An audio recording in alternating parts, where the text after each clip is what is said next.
Hello Anjali.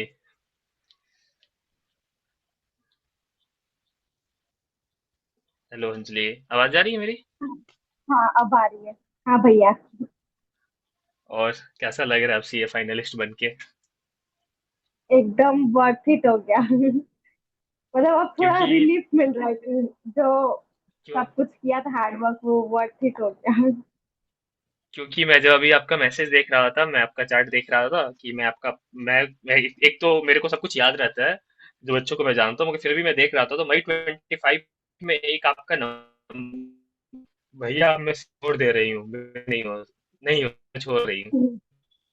हम्म। वो छोड़ी उसे मैंने पढ़ ली, सीए फाइनलिस्ट बन गई, तो वो फीलिंग क्या है अभी? मतलब पहले May 25 में तो अटेम्प्ट हो गए थे, 4 अटेम्प्ट तो हो ही गए थे। बट फिर लगा कि नहीं होगा, बट फिर आपने कहा ना कि मुझे विश्वास है तुम कर लोगी। तो मैंने कहा भैया को विश्वास है तो मुझे क्यों अपने आप पे नहीं, एक बार ट्राई करना चाहिए September 25 में। तो मैंने कहा भैया जैसा बोलेंगे, जैसा टारगेट देंगे, मैं एक बार अपना 100% उस पे करके देखूंगी। और फिर 4 सब्जेक्ट निकल गए September 25 में। फिर थोड़ा बूस्टअप, फिर थोड़ा कॉन्फिडेंस है कि अब 2 ही सब्जेक्ट तो बचे हैं।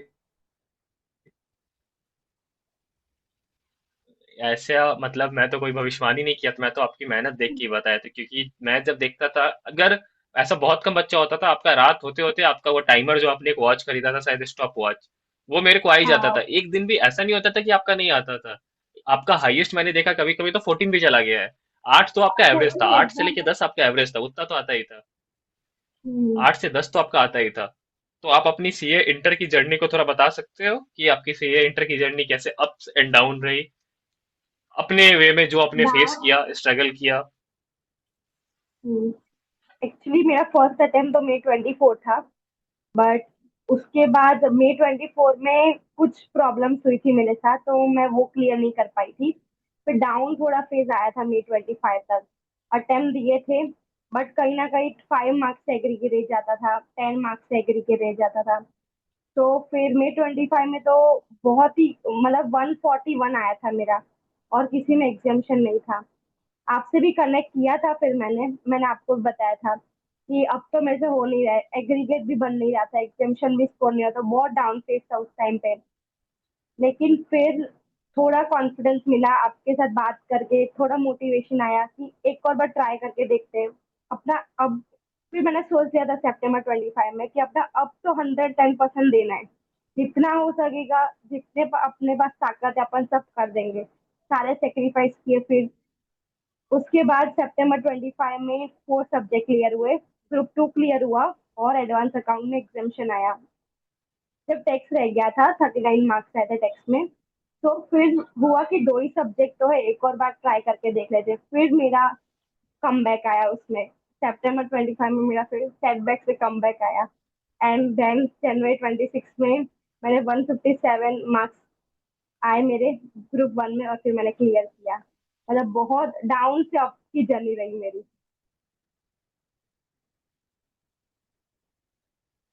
आपने एक वर्ड मेंशन किया कि आपने बहुत सेक्रीफाइस किया, और मैंने आपका सेक्रीफाइस खुद देखा हूँ कि मतलब जब एक्स्ट्रा एफर्ट सेशन रात में चलता था तो मतलब कुछ बच्चे होते थे कि थक जाते थे कि 12 बजे से लेके 4 बजे आते आते, और आपका था कि भैया एक 5 भी बजे तक आप लोग उठे हुए रहते थे, और आप तो स्पेशली आप और अंशिका, वो लोग तो सुबह सुबह तक उठे हुए हाँ। रहते थे कि चलो अब करना है, अब इतना आ गया तो अब करना है, और सारे क्वेश्चंस वगैरह। तो हम्म। एक तो मैंने आपकी हाँ। सेक्रीफाइसेस देखी है, मगर बहुत कुछ ऐसा होगा जो मैं भी नहीं जानता हूँ, जो बस आप ही जानते हो। तो आप बता सकते हो कि आपने हाँ। इस सीए की जर्नी में, ये 6 अटेम्प्ट से फेलियर से पास होने में, आपने क्या क्या सेक्रीफाइस हम्म। किया? क्योंकि आपने एक वर्ड और मेंशन किया कि आपने सितंबर में सोचा कि अब मेरे को अपना 110% देना है। मतलब आप पिछले भी हाँ। एफर्ट्स तो कर रही थी, मगर यहाँ आपने सोचा थोड़ा हाँ। और ज्यादा एफर्ट्स करना है। तो इस थोड़ा और ज्यादा हाँ। एफर्ट्स करने के लिए आपने क्या क्या सेक्रीफाइस किया था? हम्म। सबसे बड़ा सेक्रीफाइस तो सोशल मीडिया था। मैंने May 24 के लिए प्रिपरेशन की, तब से मैंने इंस्टाग्राम तो बंद ही रखा था। फिर थोड़ा यूट्यूब वगैरह भी मैं स्क्रॉल करती थी May 24 में, बट September 25 में मैंने वो सब भी बंद किया। दूसरा सबसे बड़ा सेक्रीफाइस किया मैंने अपने, मेरे 2 बर्थडे आए थे, तो वो 2 बर्थडे सेलिब्रेशन वो सब मैंने फैमिली को बोल दिया कि अब नहीं करना है, जब मैं फाइनलिस्ट बनूंगी अब फिर अपन सेलिब्रेट करेंगे। और तीसरा, हमारा तो हम सिंधियों का एक न्यू ईयर आता है जो अभी 20 मार्च को गए थे टीचर। तो वो जो दो आए थे ना वो भी मैंने सेक्रीफाइस किए। फिर सारे फेस्टिवल और मतलब मेरे जो फ्रेंड्स थे वो क्लियर हो चुके थे, फिर वो भी कभी कभार बुलाते थे, तो वो सब का मीटिंग वगैरह वो सब भी ऑफ किया। एंड फिर कांटेक्ट वगैरह भी थे मेरे, मेरे फ्रेंड्स वगैरह कॉल भी करते थे, ऐसे एज मोटिवेशन ही करते थे कि हो जाएगा हो जाएगा। बट उनसे भी बात करना मैंने बंद किया। मैंने कहा मेरा मेरा जो स्ट्रेंथ है, मेरा जो वीकनेस है वो मैं खुद जानती हूँ। तो पहले मैं अपने आप पे वर्क कर लूँ, फिर सबसे मीटअप होता रहेगा। तो ये बहुत सारे सेक्रीफाइस थे। और September 25 में क्या हुआ था, मैं May 24 से May 25 तक अपने फैमिली में ही रहती थी, घर पे ही मैंने प्रिपरेशन की। बट September 25 में क्या हुआ कि जो रिलेटिव्स आते हैं वो हमारी मीटअप होने लगी फैमिली में। तो मैंने सोचा कि अभी मीटअप होगी तो फिर मेरी स्टडी को अफेक्ट होगा। तो फिर मैं चली गई मेरे नानी घर। तो मैंने फैमिली को बोला कि जब क्लियर होगा ना उसके बाद ही मैं आऊंगी। तो ये सबसे बड़ा सेक्रीफाइस मैंने किया। और फिर उस वो बड़ा बहुत स्ट्रांग और वीक फेस था मेरा कि बात भी नहीं होती थी घर पे। मम्मी भी एक दो बार कॉल करती थी सुबह। तो ये बड़ा सबसे बड़ा ये सेक्रीफाइस था मेरा। उफ, और मैंने तो बस आपकी नींद सेक्रीफाइस आपकी मेहनत देखी थी और आपने इतने कुछ अपने पीछे झेला था। तो आज लगता है कि मतलब जब रिजल्ट आया था आप पास हो गई थी, तो जब आपने मम्मी को बताया था तो वो सारी चीजें आपकी और थी, मतलब ये करने से ही होता, बाकी कोई और ऑप्शन नहीं था आपके पास। हाँ हाँ, जब रिजल्ट आया था ना तो बहुत एंजाइटी थी सुबह से ही कि कब आएगा कब आएगा। और फिर जैसे रिजल्ट आया ना तो मैंने जोर से चिल्लाया घर पे कि हो गया क्लियर, मैं बन गई सीए फाइनली। तो बहुत इमोशनल मोमेंट था वो। सबसे पहले मम्मी को ही बताया तो मम्मी इतना इमोशनल नहीं है, लेकिन मेरी दादी जो है ना उन्होंने बहुत प्रेयर की थी मेरे पीछे। बोलते ना सीए एक ही करता है फैमिली में, लेकिन प्रेयर सबकी चलती है। तो वो मेरी दादी की बहुत प्रेयर थी इसमें, तो वो बहुत इमोशनल हो गए थे कि हाँ अब हो गया मेरा, मेरी प्रार्थना सुन ली गई। जैसा आपने बताया कि आपके 6 अटेम्प्ट लगे थे और आपके दोस्त भी थे वो सीए वाले ही थे, जैसा आपने बताया, तो हम्म। उसमें से कुछ दोस्त ऐसे होंगे जो आपसे फर्स्ट किए होंगे, आप कम पढ़े हुए होंगे मगर उनका आपसे पहले क्लियर हो गया होगा। ऐसे पक्का आपके साथ भी रहा हो जो आपसे कम एफर्ट्स करके पास हो गए होंगे। तो आपने इस चीज को कैसे अपने माइंड को किया कि भाई ये पढ़ा भी नहीं, ये मतलब ये किया, थोड़ा बहुत किया, वो पास हो गया और मैं इससे ज्यादा मेहनत कर रही थी और मेरा नहीं हुआ। तो आपने इस चीज से कैसे हैंडल किया, क्योंकि बच्चे यहाँ पे आके बोलते हैं कि यार ये शायद कोर्स मेरे लिए नहीं है। जो वर्ड आपने भी यूज किया था कि भैया मैं अब May 25 में भैया अब मैं छोड़ दे रही हूँ, मैं ये चीज यहाँ से आपके मैसेज से निकाल के रखा हूँ कि आपने लिखा है, आपने बोला था अब मैं छोड़ दे रही हूँ। तो आपने वो चीज को कैसे हैंडल किया कि जो आपको लगता था कि यार ये तो मेरे से कम कर रहा है एफर्ट, मेरा नहीं हो रहा है। हम्म।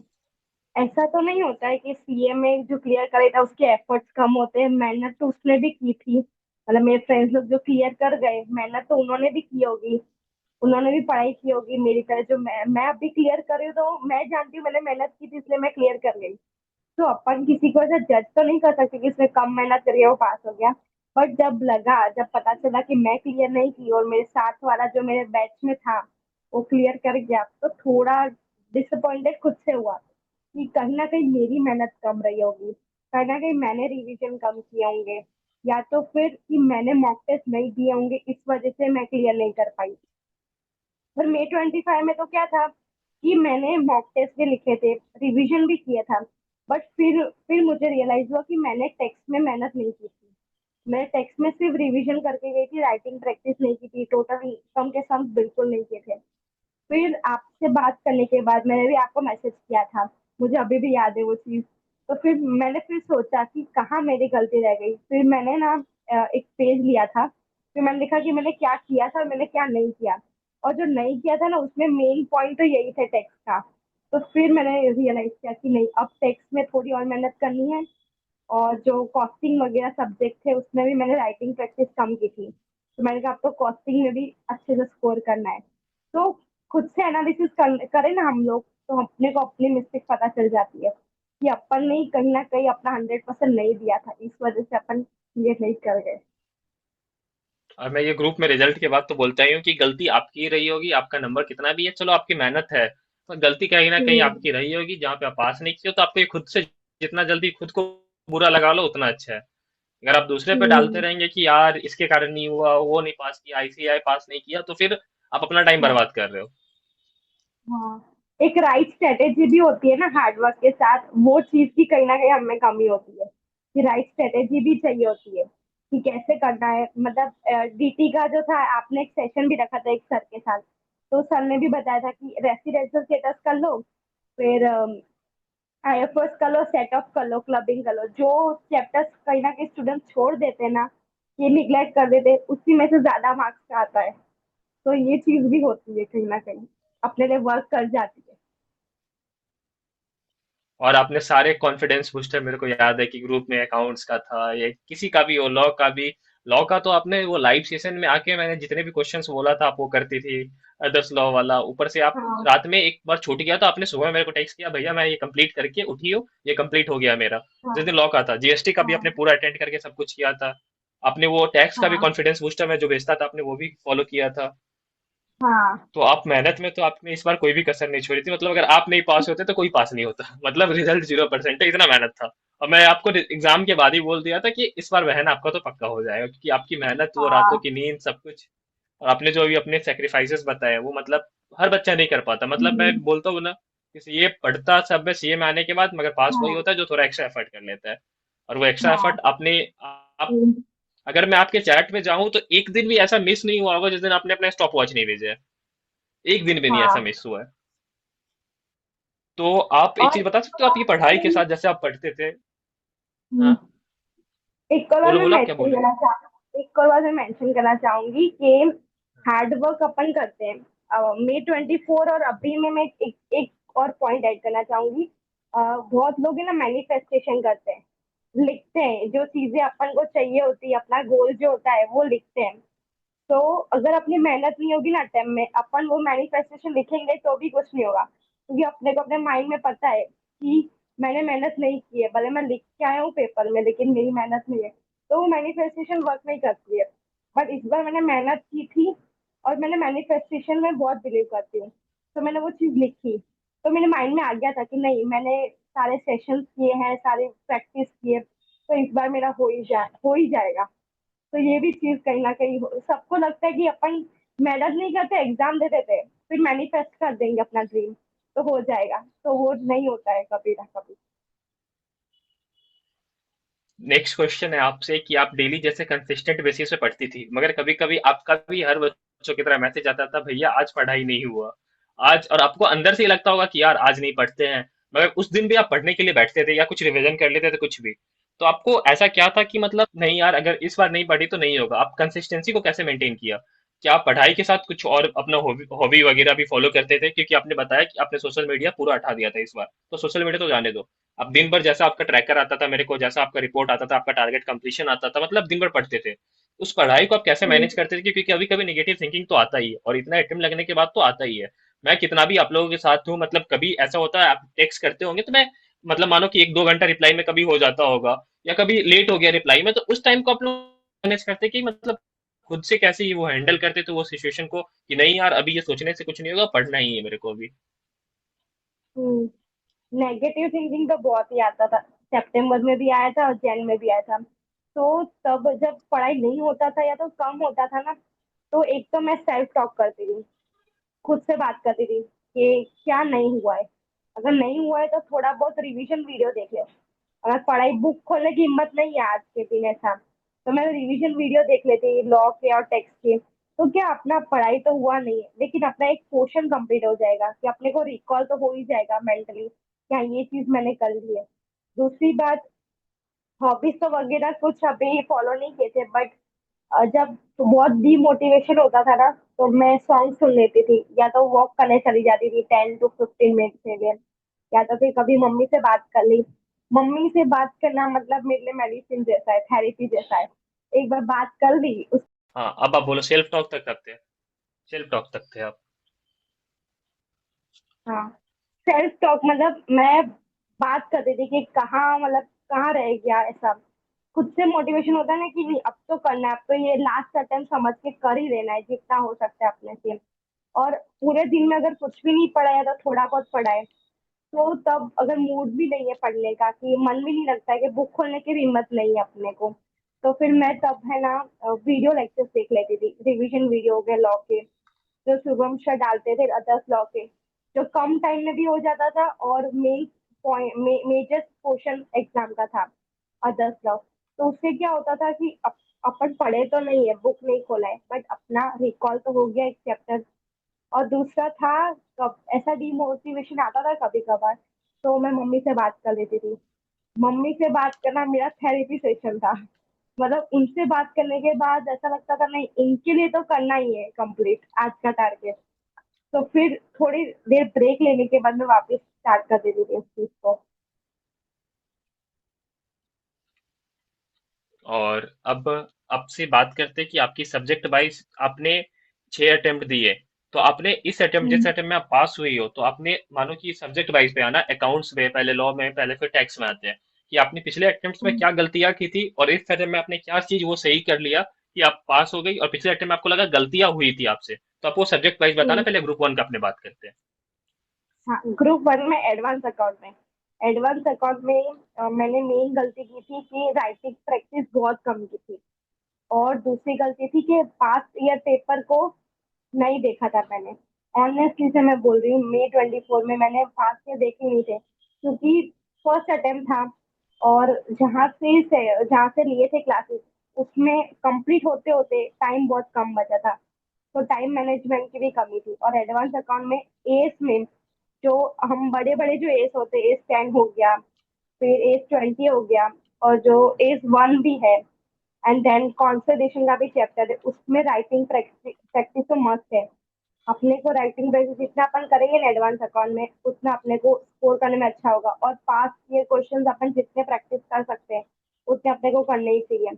और 3 4 चैप्टर तो एडवांस अकाउंट में ऐसे जो अपने को करने ही चाहिए, जैसे कि बायबैक हो गया, फाइनेंशियल स्टेटमेंट, फिर अमालगमेशन और कंसोलिडेशन, ये 4 चैप्टर को हम जितना राइटिंग प्रैक्टिस कर सकते हैं आईसीएम मॉड्यूल से, एमटीपी आरटीपी, उनसे उनसे करेंगे ना, तो भले वो क्वेश्चन रिपीट नहीं होने वाला एग्जाम में, ये अपने को पता है, बट अपने को क्या फ्लो आ जाएगा। तो एग्जाम टाइम पे ये भी सोचना पड़ेगा कि अपन को कौन से स्टेप से स्टार्ट करना है, कि कौन सी चीज अपने को फॉर्मेट वाइज बनानी है। अपने को पता होगा कि फ्लो क्या, कौन सा सम किस तरह से स्टार्ट करना है। और दूसरा एडवांस अकाउंट में मैं ये कहना चाहूंगी कि केस स्टडी जो होती है एमसीक्यू में, जो केस सिनेरियो बेस्ड क्वेश्चन आते हैं एमसीक्यू में, वो तो करने ही चाहिए मस्त। मैंने September 25 में हर रात को जो जय चावला सर से मैंने मतलब उनका मटेरियल यूज किया था मैंने। तो सर है ना केस सिनेरियो क्वेश्चंस देते थे, उन्होंने पूरी पीडीएफ बना के दी थी। तो सर कहते थे कि रात को सोने से पहले एक बार सॉल्व करके तो सो। तो मैंने May 24 से लेके May 25 तक के जितने केस सिनेरियो आते हैं, हर दिन एक किया था सॉल्व। तो जब मैं एडवांस अकाउंट का एग्जाम लिखने बैठी थी, एमसीक्यू सॉल्व करने बैठी थी, तो मुझे ये नहीं लगा कि कहाँ से मेरे को स्टार्ट करना चाहिए, एमसीक्यू कौन सा पढूं पहले, कि पहले केस स्टडी पढूं कि क्वेश्चन पढूं। मुझे पता था कि मुझे कहाँ कमी लगती है और कहाँ मेरा वीकनेस है, वो मेरे को आइडेंटिफाई था। तो ये तो एडवांस अकाउंट की बात हो गई। दूसरा और लॉ में, आपने जूम में लॉ भी में जब मैंने, एडवांस अकाउंट का एमसीक्यू किए थे, तो आपने पूरा एडवांस अकाउंट का जब आपने जूम में एमसीक्यू किए थे, तो आपने भी पूरा अटेंड किया था और आपने उस समय सॉल्व किया था। आप, केशव हाँ और अंशिका भी थी, तो आप लोग वहां भी आप आगे थे हाँ मतलब सबसे। तो वो हाँ सेशन भी आपने अटेंड किया था, एमसीक्यू वाला भी, मेरे को जहां तक याद है, आपने अभी एमसीक्यू का हाँ। बात किया तो। चलो, आपने दूसरा लॉ एडवांस में, अकाउंट दिया, अब लॉ के में आते हैं। हाँ, लॉ में मेन गलती थी मेरी कि मैंने अदर्स लॉ जो होता है उसको कहीं ना कहीं निग्लेक्ट किया था, कि एज अ फर्स्ट अटेम्प्ट था, तो मुझे लगा कंपनी लॉ में ज्यादा ध्यान देना चाहिए, अदर्स लॉ में नहीं दूंगी तो चलेगा।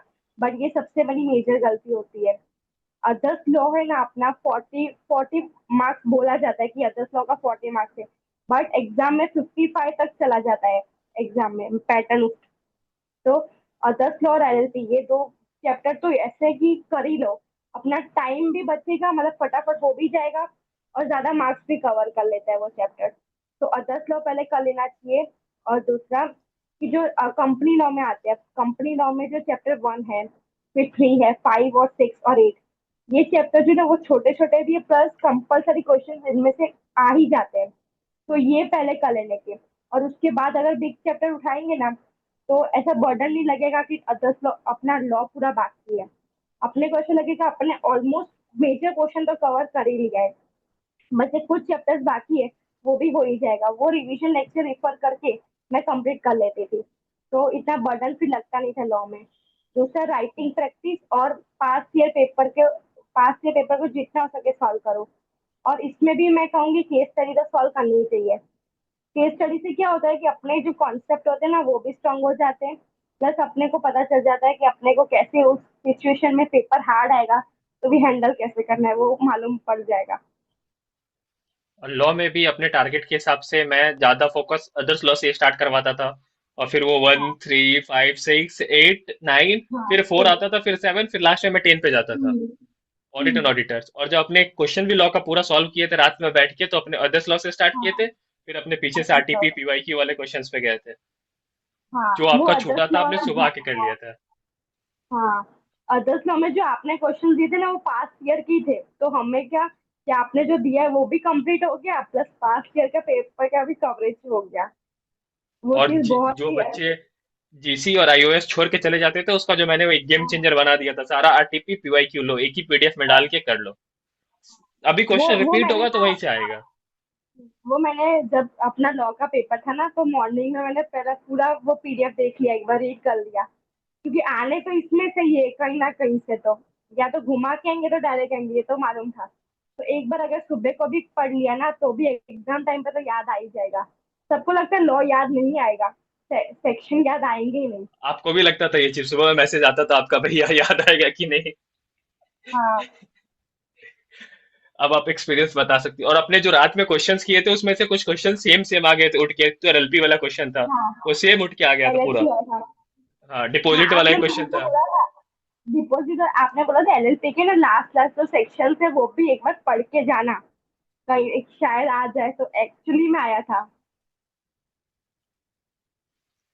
और अब आते हैं डीटी और आईडीटी। पहले आप आईडीटी का बात कर लो, क्योंकि आईडीटी बहुत बच्चे इग्नोर करते हैं, डीटी तो फिर भी, आईडीटी इग्नोर आजकल बहुत ज्यादा, जो वो मेरे को लगता है कि वो सबसे इजी पोर्शन है, वो बच्चे हाँ इग्नोर करते हैं। तो आपने आईडीटी में क्या ऐसा चीज किया था कि आपने सही किया उसको? आईडीटी में शुरुआत में तो मैंने भी ये मिस्टेक की थी कि आईडीटी में थोड़ा कम ध्यान देते, डीटी में थोड़ा ज्यादा ध्यान दे देंगे, ज्यादा प्रैक्टिस कर लेंगे तो हो जाएगा। बट नहीं, आईडीटी अगर अच्छे से कर लिया कंप्लीट, बहुत अच्छे से राइटिंग प्रैक्टिस है, तो वो मार्क्स बढ़ाने बढ़ाने में बहुत हेल्प करता है टैक्सेशन में। तो आईडीटी में ना पहले तो छोटे चैप्टर्स कर लेने के, सप्लाई तो मोस्ट इम्पोर्टेंट ही है। सप्लाई हो गया, चार्ज हो गया, time of supply, place of supply, value of supply, ये 5 चैप्टर अगर राइटिंग प्रैक्टिस में भी कर लिया अपने कंप्लीट, तो ये बहुत ज्यादा हेल्प करता है 15 मार्क्स वाले क्वेश्चन में भी। प्लस वैल्यू ऑफ सप्लाई का एक सेपरेट क्वेश्चन भी आता है तो उसमें भी ज्यादा हेल्प करता है। तो पहले मैंने क्या किया था, ये 5 चैप्टर पहले कंप्लीट कर लिए थे। फिर जो बड़े चैप्टर्स हो गए, आईटीसी हो गया, एग्जाम्शन हो गया, वो टीडीएस सीसीएस, ये फिर बाद में कंप्लीट किया। And then accounts and record, वो छोड़ के नहीं जाना है। अकाउंट्स एंड रिकॉर्ड में से भी कहीं ना कहीं कभी डायरेक्ट क्वेश्चन पूछ लेते हैं, तो वो भी कंप्लीट करके जाने का। और जितना हो सके ना 15 मार्क्स वाला जो क्वेश्चन है वो तो लिख के करने का ही।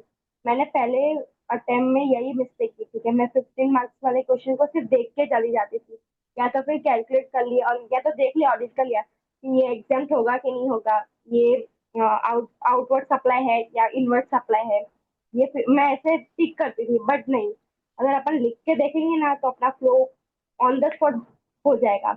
एग्जाम में जब 15 मार्क का क्वेश्चन आएगा तो अपने को ये नहीं पता होगा कि अपने को कौन सा टेबल पहले बनाना है।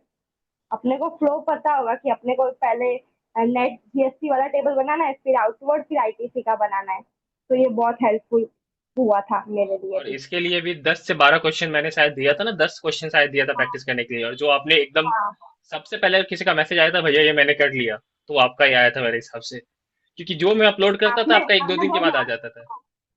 हाँ आपने लास्ट में ही दिया था, बट तब है ना टोटल इनकम का भी चल रहा था।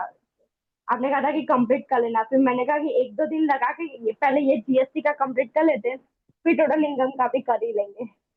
और आपने जीएसटी वाला भी रात में जो अपने क्वेश्चन सॉल्व किए थे, इंपॉर्टेंट क्वेश्चंस, उसमें भी आपने पूरा अटेंड किया था, मेरे को याद है।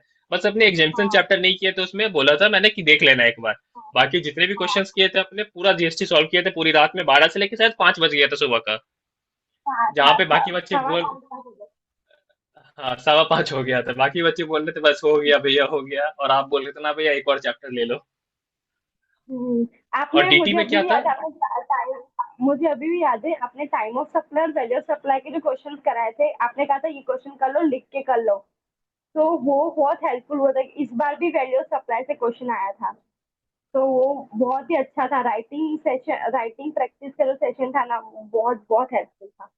मेन होता है ना कि टाइम एलोकेट करना, बहुत बच्चे को मैंने देखा है ना इस हाँ जर्नी में, आपने भी अब देखा होगा कि क्या होता है ना, बच्चे पढ़ते तो है, यहाँ पे कोई अगर हाँ एक चीज में अटक गया तो उसी चीज में पूरा दिन निकाल देते हैं, जो इतना इंपॉर्टेंट नहीं है। जैसे एडवांस अकाउंट ही है, एडवांस अकाउंट में आप खुद ही अब पास हो गई, आपको अब आइडिया लग गया होगा कि थ्योरी एएस जो है वो आता है 4 से 5 नंबर का, मगर बच्चे इसमें इतना दिमाग लगाते हैं ना जैसे वो बहुत सारा समंदर है, कि भैया ये थ्योरी एएस कैसे होगा, थ्योरी एएस को कैसे लिखेंगे, कैसे प्रेजेंट करेंगे। भाई इसको आराम से अगर इसको आप 2-2 घंटा करके भी दोगे तो वो ठीक है, मैनेज हो जाएगा।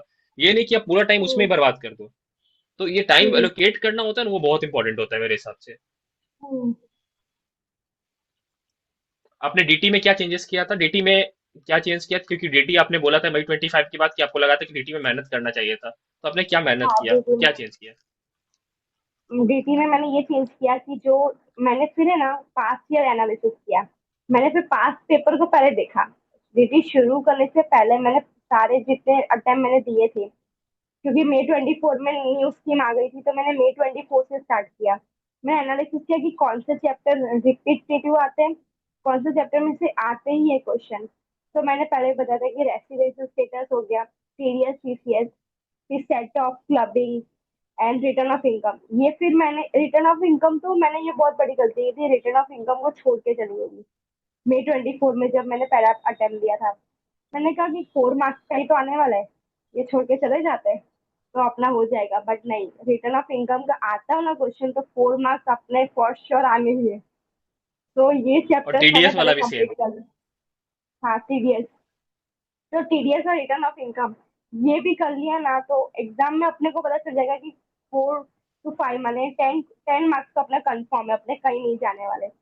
तो ये 5 चैप्टर्स कंप्लीट किए थे। उसके बाद मैंने सैलरी लिया, हाउस प्रॉपर्टी लिया, उसको कंप्लीट किया। देन मैंने बड़े चैप्टर्स लिए, PGBP, capital gain and IFOS. And फिर टोटल टोटल इनकम के जो सम्स आपने दिए थे, जो पीडीएफ में जो आपने past year MTP RTP compile करके हमको दी थी, वो मैंने राइटिंग में की। टोटल इनकम में क्या होता है कि राइटिंग में अगर अपन ने एक बार भी ना लिखा हो ना, तो अपने को एग्जाम में कंफ्यूजन होता है कि पहले डिफॉल्ट रीजन से स्टार्ट करें या तो फिर नॉर्मल जो रीजन है वहां से स्टार्ट करें। तो और जब अपन राइटिंग प्रैक्टिस कर लेते हैं ना, तो क्वेश्चन पेपर में जो टिक करते हैं, जैसे ये ये कौन से हेड में आने वाला है, ये एग्जाम होगा, या तो फिर जो डिडक्शन के सेक्शंस होते हैं जो कभी कभार आते हैं टोटल इनकम में, तो वो अगर राइटिंग प्रैक्टिस में नहीं होगा ना, अपना हाथ नहीं होगा ना अपना लिखने में, तो ये बहुत टाइम कंज्यूमिंग हो जाता है एग्जाम में। तो मैंने एक मेक श्योर किया था इस अटेम्प्ट में कि मेरे को लिख के तो जाने, मैंने 3 से 4 सम लिखे थे, और 4 सम मैंने ऐसे रफली कर लिए थे। और वो जो 4 सम मैंने लिख के किए ना, मेरे को पता चल गया था कि मेरे को कौन सा रीजन से स्टार्ट करना है, मेरे को वर्किंग कैसे करनी है, वर्किंग नोट्स कैसे बनाने हैं। वो बहुत बहुत हेल्पफुल था जो राइटिंग में मैं करके गई थी जीपी में। अब आपको लग रहा होगा कि आपने इतनी मेहनत की है भाई साहब, अभी याद आ रहा होगा, अभी तो याद नहीं आ रहा था अभी, मगर अभी याद आ रहा होगा। अब आते हाँ हैं ग्रुप 2 पे। ग्रुप 2 में आपने कॉस्टिंग में एग्जामिशन भी स्कोर किया था, तो हाँ ग्रुप 2 जहां आपका पास नहीं हो रहा था वहां आपने एग्जामिशन स्कोर किया, तो उसमें आपने क्या चेंजेस किया कि जहां आप फेल हो रहे थे वहां से एग्जामिशन, वो जर्नी कैसा था? वो जर्नी बहुत बहुत मतलब बहुत मेहनत तो लगी थी, बट थोड़ी राइट स्ट्रेटेजी भी होती है ना, वो भी यूज हुई थी।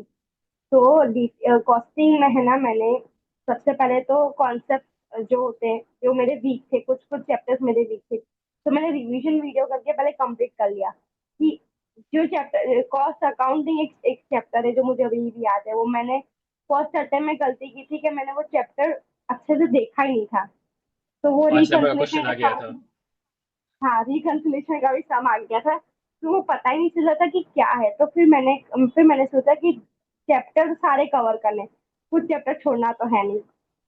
तो बजट का चैप्टर हो गया, और जो कॉस्ट अकाउंटिंग का जो होता है ना चैप्टर, वो मैंने पहले रिवीजन वीडियो देख के कंप्लीट कर लिया। फिर आईसीएम मॉड्यूल, इसके सारे सम एक बार तो लिख के करने हैं, अगर टाइम है तो सारे ही सम लिख के करने हैं। तब मेरा बोर्ड ग्रुप था September 25 में, तो मैंने इतने नहीं लिखे थे, लेकिन जो मेजर चैप्टर्स होते हैं इसमें मैंने वो सेम चीज फॉलो की।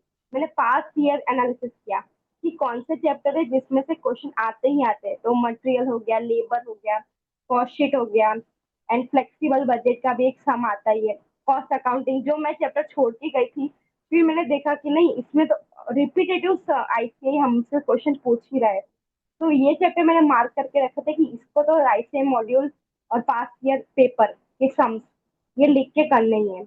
और दूसरा, मैंने एक चीज और कॉस्टिंग में की थी कि मैंने मिस्टेक बुक बना के रखी थी मेरी, क्योंकि कॉस्टिंग में हर क्वेश्चन न्यू होता है। कोई कोई नया, हर क्वेश्चन में कुछ नई चीज अपने को सीखने को मिलती है। एडजस्टमेंट। कभी कभी दो, हाँ एडजस्टमेंट, कभी कभी दो तीन चैप्टर मर्ज करके भी क्वेश्चन आ जाते हैं। तो मैंने वो, जब मैं सम सॉल्व करती थी तो कहीं ना कहीं मैं अटक जाती थी, तो मैं वो एडजस्टमेंट लिख देती थी बुक में, या तो फिर मैंने एक बुक बना के रखी थी कि ये यहाँ पे गलती होती है, ये गलती अब आगे नहीं करनी है, ये चीज था। तो वो बहुत हेल्पफुल हुआ जब वही सम सेम, एक एक दो क्वेश्चन मुझे भी अभी याद है कि वो क्वेश्चन रिपीट था। जो मैंने गलती की थी वो मुझे उस टाइम याद आ गई कि नहीं, यहाँ पे मैं अटकी थी तो अब अटकना नहीं है। और तीसरी चीज है ना, पास के पेपर तो करने ही, आरटीपी एमटीपी प्लस हो सके तो उस अटेम्प्ट का मॉक टेस्ट एक तो दे ही देना है। तो अपने को क्योंकि कॉस्टिंग में स्पीड चाहिए होती है, फिर उस तभी आएगी जब अपन लिख के करेंगे। एक बार तो एक मॉक टेस्ट तो देना ही चाहिए।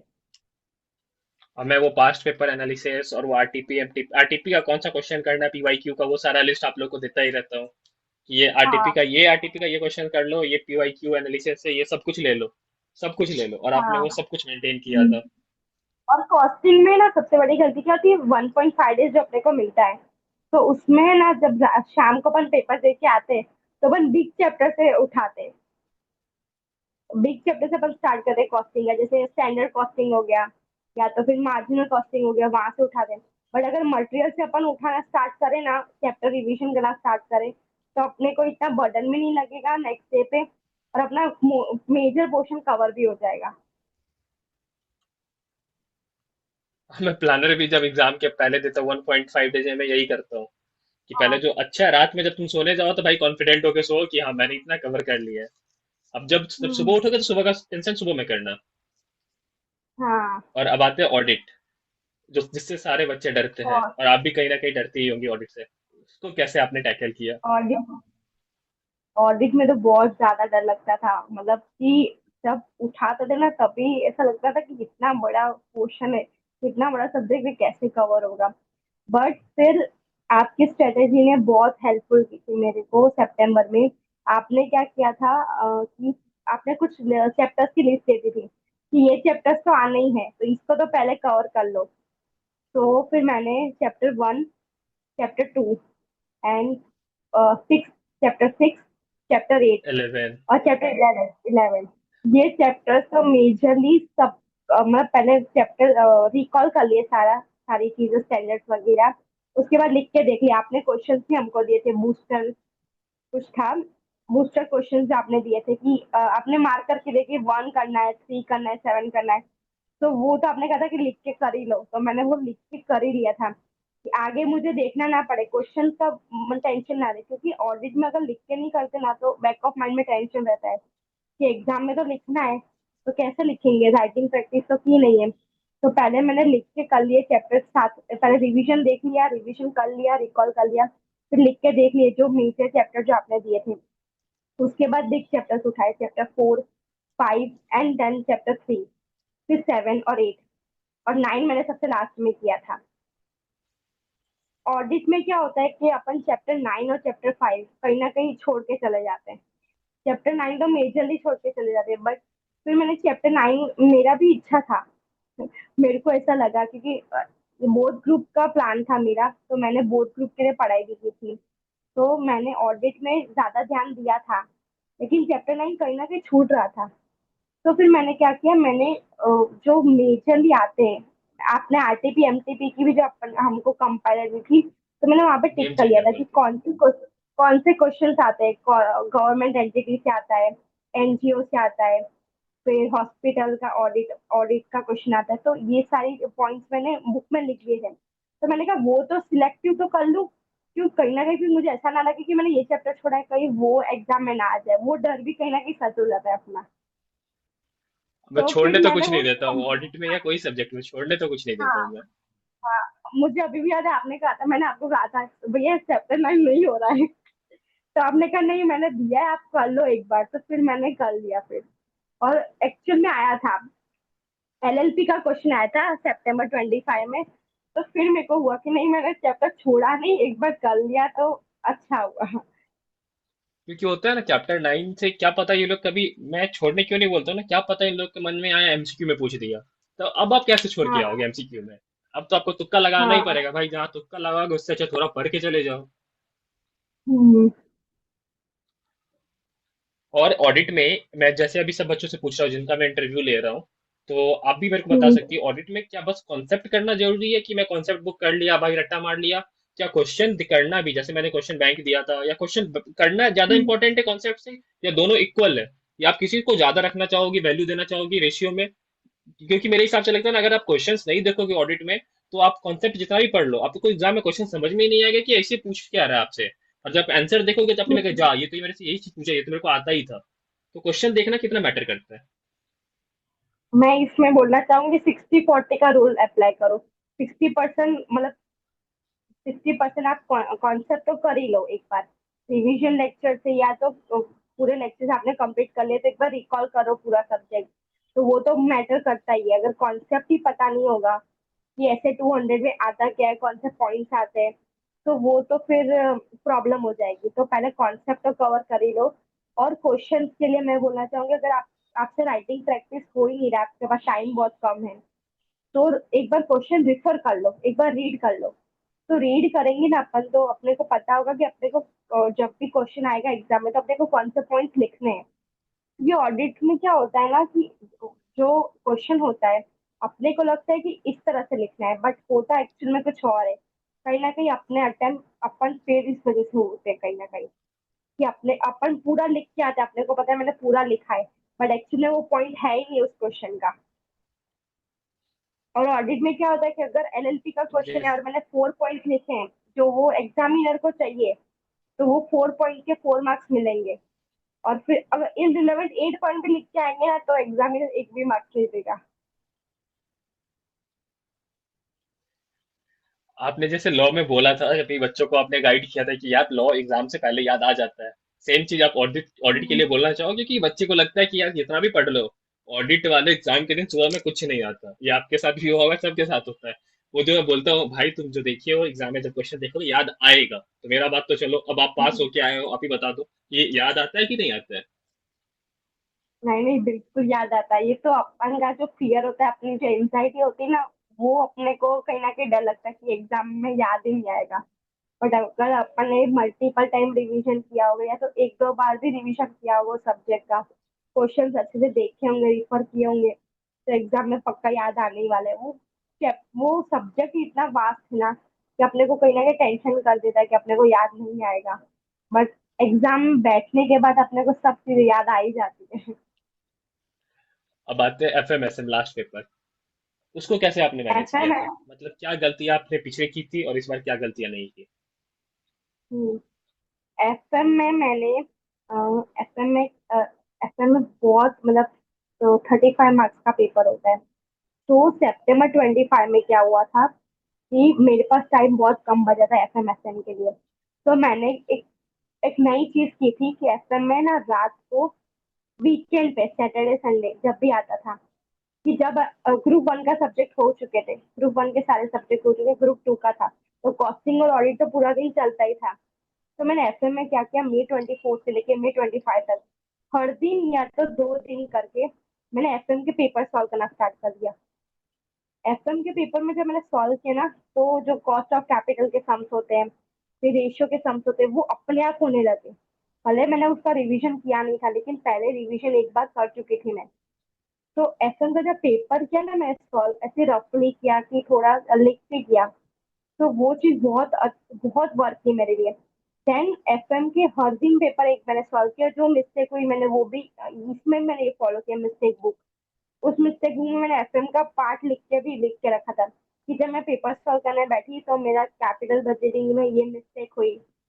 मैंने जो नेट इन्वेस्टमेंट होता है उसमें ये कैलकुलेशन में गड़बड़ की थी, ये मैंने सब लिख के रखा। रेशियो में कभी कभार मिस्टेक होती थी, तो एफएम में मैंने ये किया।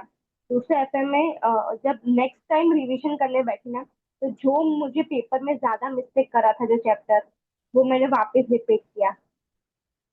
एंड उसके बाद जो थियरी पोर्शन भी होता है एफएम का, जो कहीं ना कहीं हम छोड़ के चले जाते हैं चैप्टर 1 और चैप्टर 2, तो मैंने कहा कि एक बार देख लेते हैं, क्या पता आ जाए पेपर में 1-2 मार्क्स, जो मैंने थियरी करी हो वही आ गई तो। ऐसा मैंने सोच के मैंने कर लिया कंप्लीट। तो ऐसा में जितना हो सके ना राइटिंग प्रैक्टिस करो, पेपर पास पेपर जो होते हैं वो करने चाहिए। और आईसीएम मॉड्यूल के तो सारे सम कर ही लो, क्योंकि कहीं ना कहीं कभी डायरेक्ट क्वेश्चन उसमें से भी आ जाता है। और एसएम में तो 5 ही चैप्टर थे। पहले मेरे को बहुत डर लगता था और मैं ऐसा सोचती थी एसएम कर लूँ, एसएम छोड़ देती हूँ तो क्या वो कवर हो जाएंगे मार्क्स, बट नहीं। एसएम जितना इजी है ना उतना, एसएम तो बहुत ज्यादा टाइम कंज्यूमिंग है।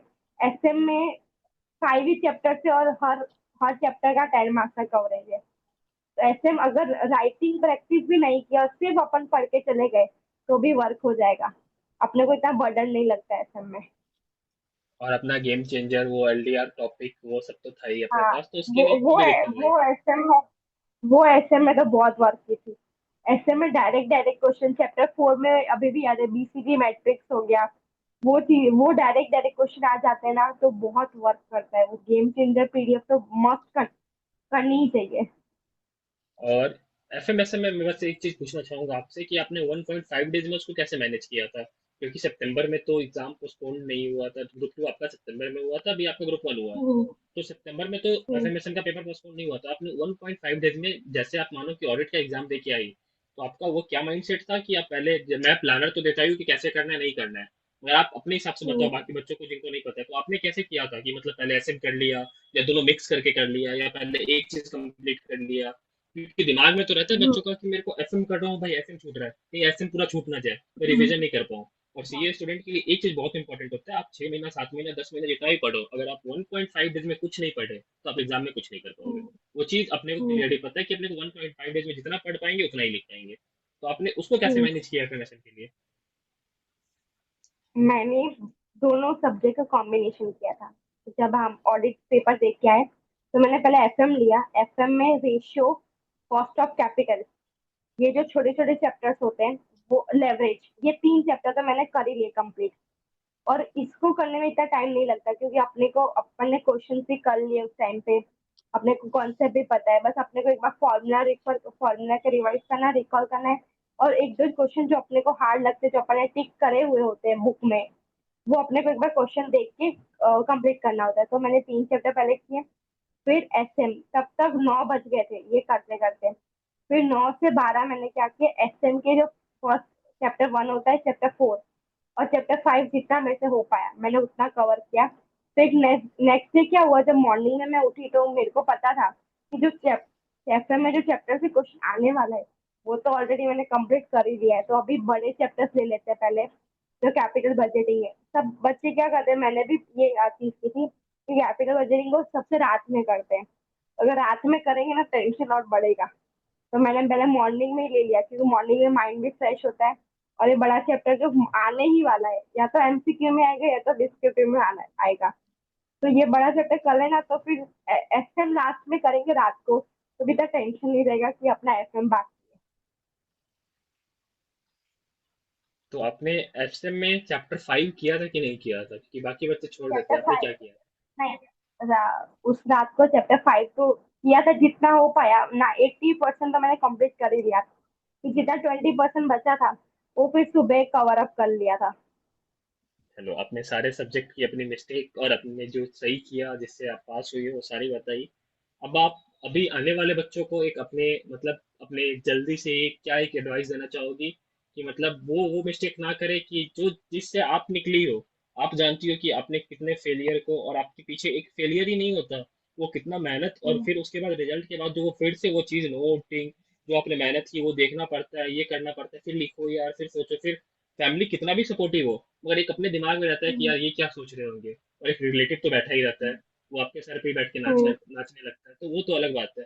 मगर आपने वो सब हैंडल किया, तो बाकी बच्चे अगर आपकी स्टोरी से इंस्पायर होंगे, तो आप उनको क्या एडवाइस देना चाहोगे कि वो गलती ना करे जो आपने की है, अब वो आपसे इंस्पायर हो जाए कि आप वो गलती नहीं किए थे, और वो पास हो जाए, वो एक बार पास हो जाए। हम्म। मैंने सबसे बड़ा गलती किया था कि माइंडसेट, फियर ऑफ फेलियर। क्योंकि अब हम सबको पता है कि 10% रिजल्ट आने वाले हैं, तो हम नेगेटिव सोच लगते हैं कि 10% में मैं नहीं हुआ तो ये फियर ऑफ फेलियर जो होता है ना, वो कहीं ना कहीं अपने जितनी मेहनत की होती है ना, सब वेस्ट कर देते हैं। तो ऐसा सोचने का मैंने September 25 में यही सोचा है कि ये मेरा फर्स्ट एंड लास्ट अटेम्प्ट है, और मुझे इसमें 110% देना है।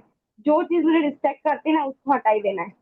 तो ये मैं कहना चाहूंगी सब बच्चों को कि जो चीज आपको डिस्ट्रैक्ट कर रही है, समझ लो वो आपको सेक्रीफाइस करने का बोल रही है।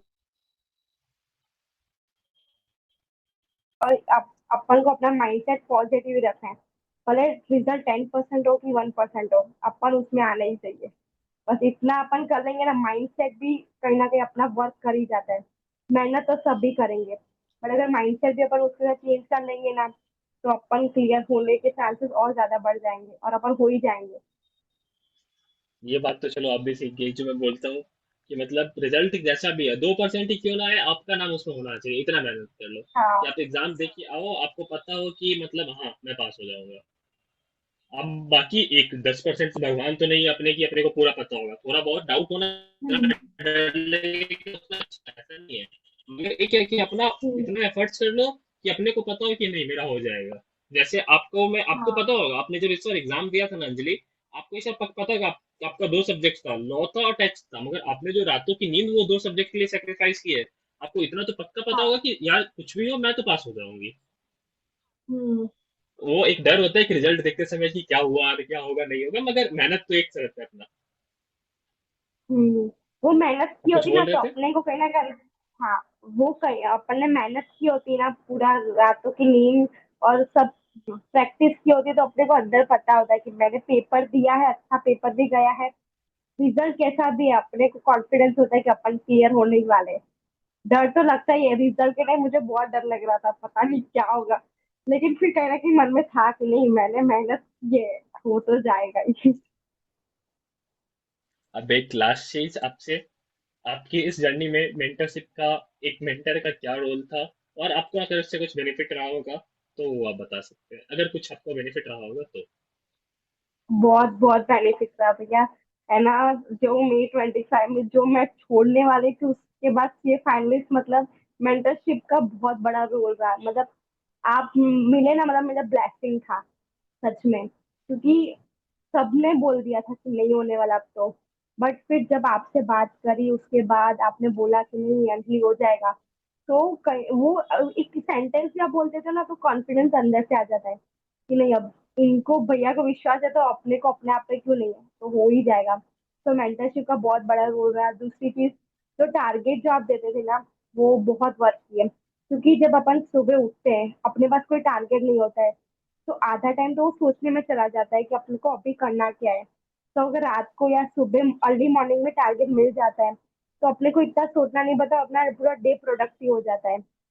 दूसरी मेंटरशिप में वो जो लास्ट सेशन थे, राइटिंग सेशन हो गया, फिर जो 12 to 5 के जो सेशन थे, वो बहुत बेनिफिट किए।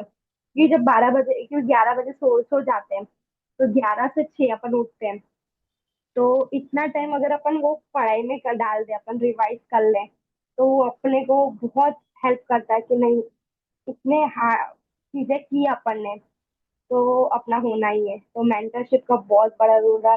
इनफैक्ट जब भी कुछ मेरे फ्रेंड्स नहीं क्लियर किए, उनको भी मैं बताती हूँ कि ये मेंटरशिप का लो ही भाई, बहुत हेल्प किया मेरे को। मेरा सेटबैक से कम बैक भैया के सर मेंटरशिप की वजह से ही हुआ है।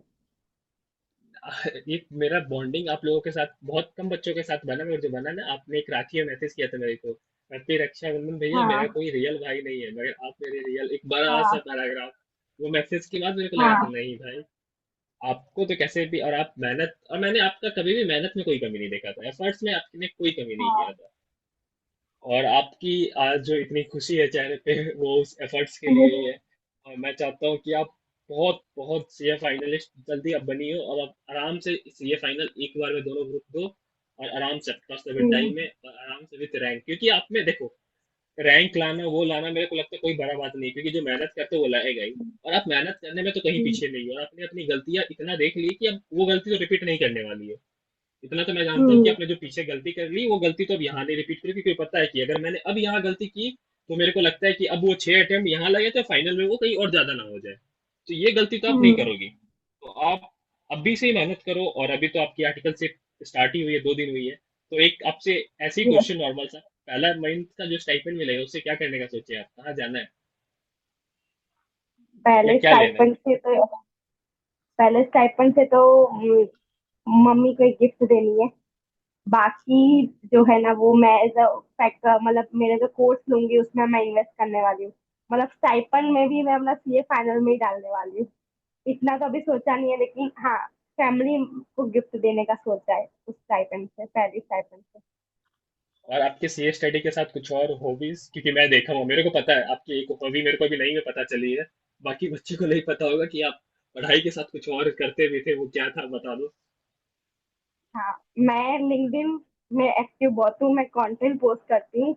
जो चीज मैंने सीखी अपनी सीए जर्नी से, और जो चीज दूसरों को वो रिपीट ना करे, इसलिए मैं वो कंटेंट भी पोस्ट करती हूँ लिंक्डइन पे। और बहुत सारी जर्नी जो मैं डॉक्यूमेंट करूंगी अभी, वो मैं लिंक्डइन से करने वाली हूँ। और इंस्टाग्राम अभी जस्ट चालू किया है मैंने। और तो आपकी वो या पोएट्री वाली, मैं उसका लिंक्डइन। बात कर रहा था, पोएट्री वाली वो जर्नी जो मेरे को हाँ भी रिसेंट हाँ में पता चली, आपकी वो हॉबी, मैं उसका बात कर रहा था मैं।